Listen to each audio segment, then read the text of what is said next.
കീബോർഡിൽ നിങ്ങൾ പാട്ട് വായിക്കുവാൻ ആഗ്രഹിക്കുന്നുവോ എങ്കിൽ ഞങ്ങളുടെ യൂട്യൂബ് ചാനൽ സന്ദർശിക്കുക. Sariga school of music. ഇനി ഏത് പാട്ടും സരിഗയിലൂടെ. നമസ്കാരം, ഞാൻ നിങ്ങളോടൊപ്പം ഇരമത്തൂർ സുരേഷ് സരിഗ. ഇന്ന് നമ്മളൊരു പുതിയ പാട്ട് പഠിക്കാൻ തുടങ്ങിയാണ്. വിഷുക്കണി എന്ന സിനിമയിലെ ഒരു ഗാനമാണ്. ഈ ഗാനത്തിൻ്റെ രചന ശ്രീകുമാരൻ തമ്പി, സംഗീതം സലിൻ ചൗധരി. നമുക്ക് ഈ പാട്ട് ഒന്ന് നോക്കാം. 2 കെട്ട് ശ്രുതിയിലാണ് പാട്ട് പോകുന്നത്. ഓക്കെ.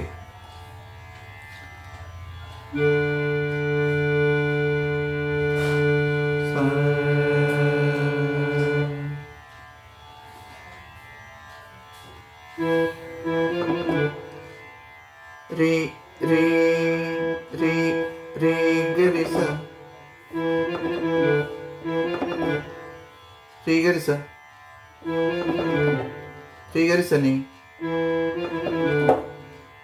re garisa ni എന്നാണ്. പക്ഷെ അതിവിടെ നമ്മൾ വേഗത്തിൽ വായിക്കണം. re garisa ni.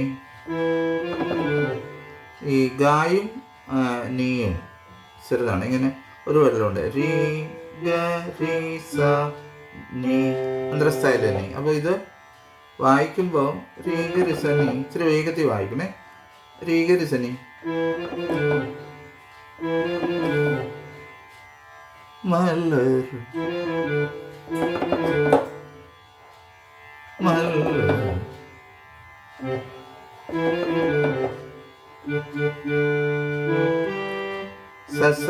സസസാരിമാ ശ്രീഗരിസനി Mallar ശ്രീഗരിസനി സസ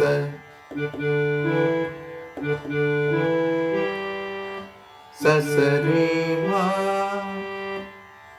Mallar കൊടി പോലെ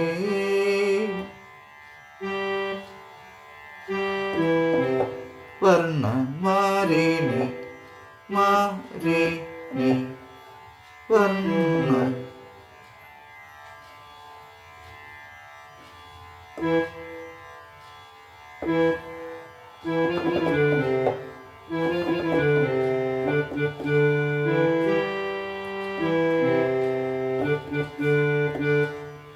മാരിനി സസാസ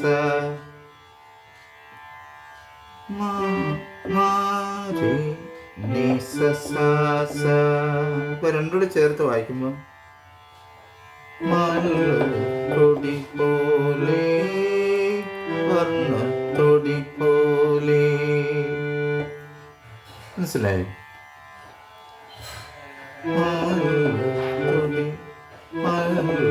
തൊടി പോലെ വർണ്ണ തൊടി പോലെ.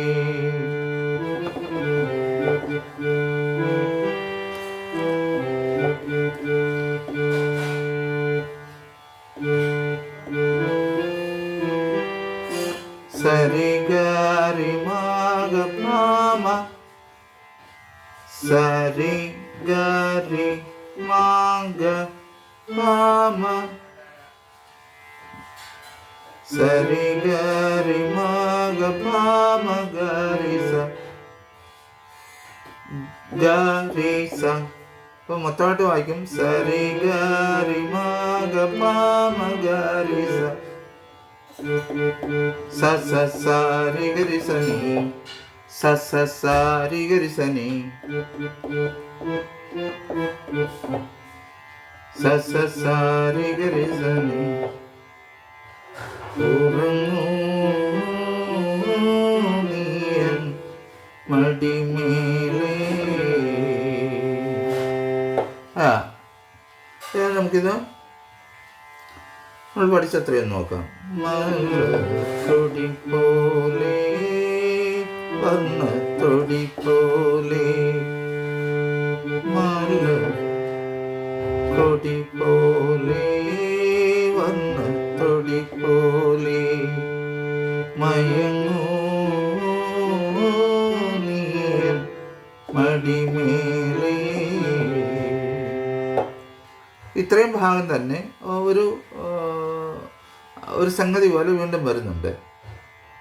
അപ്പോൾ അത് നിനി രീസ നിനി രീസ നിനി രീസ ഗാരി ഗാനി ദാ പഗ രീസ സാ സാ നിനി രീസ ഗാരി ഗാനി ദാ പഗ രീസ സാ സാ. അപ്പം മയങ്ങൂ മടിമേലേ മയങ്ങൂ മടിമേലേ മലക്കൊടി പോലെ വർണ്ണത്തൊടി പോലെ മലക്കൊടി പോലെ വർണ്ണത്തൊടി പോലെ മയങ്ങൂ നീയൻ മടിമേലേ മയങ്ങൂ നീയൻ മടിമേലേ.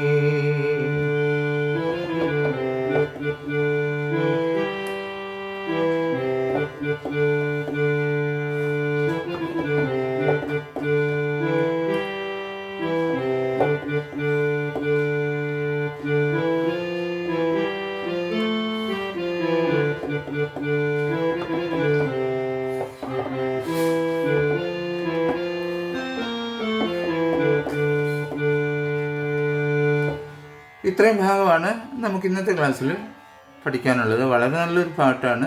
നിങ്ങളത് വളരെ ശ്രദ്ധയോടുകൂടി ഞാൻ കാണിച്ചു തരുന്ന നോട്ടുകൾ നിങ്ങൾ വളരെ ക്ഷമയോടുകൂടി നിങ്ങൾ വായിക്കാവുന്നുണ്ടെങ്കിൽ ഈ പാട്ട് അതിമനോഹരമായിട്ട് വായിക്കാം. പിന്നെ ഇവിടെ ഈ ഗമകം ഇങ്ങനെ ഇത് നിങ്ങൾ ഇങ്ങനെ എന്നിട്ട് ഇതിൻ്റെ സ്പീഡ് കൂട്ടിയെടുക്കണം. ആ ഗമകം നമ്മൾ അതിൻ്റെ സ്പീഡ് ഇങ്ങനെ പതുക്കെ കൂട്ടിയെടുക്കുമ്പോൾ നമുക്ക് അനായാസം അത് വായിക്കാനായിട്ട് സാധിക്കും. ക്ഷമയോടുകൂടി പഠിക്കണം കേട്ടോ. തുടക്കത്തിൽ ചിലപ്പോൾ അതുപോലെ വന്നില്ലെന്നിരിക്കും. അതിൽ നിങ്ങൾ വിഷമിക്കരുത്. നിങ്ങൾ പ്രാക്ടീസ് ചെയ്താൽ മതി. ഒരു ദിവസം തീർച്ചയായിട്ടും നിങ്ങൾക്ക് അതുപോലെ അതിലും ഞാൻ വായിക്കുന്നതിനേക്കാൾ മനോഹരമായി നിങ്ങൾക്ക് വായിക്കാൻ സാധിക്കും കേട്ടോ. ഇന്നത്തെ ക്ലാസ്സിൽ ഇത്രയും ഭാഗം ഒന്ന് പഠിക്കുക. പിന്നെ ഇതിൻ്റെ ബാക്കി ഭാഗം നമുക്ക് വരും ക്ലാസ്സുകളിലായിട്ട് എൻ്റെ സമയം പോലെ അധികം താമസിക്കാതെ തന്നെ കുറേശ്ശെയായിട്ട് പഠിപ്പിക്കാം. എല്ലാവർക്കും നല്ലൊരു ദിവസം ആശംസിക്കുന്നു. സ്നേഹപൂർവ്വം നിങ്ങളുടെ സ്വന്തം ഇരമത്തൂർ സുരേഷ് സരിക. വീണ്ടും അടുത്ത ക്ലാസ്സിൽ.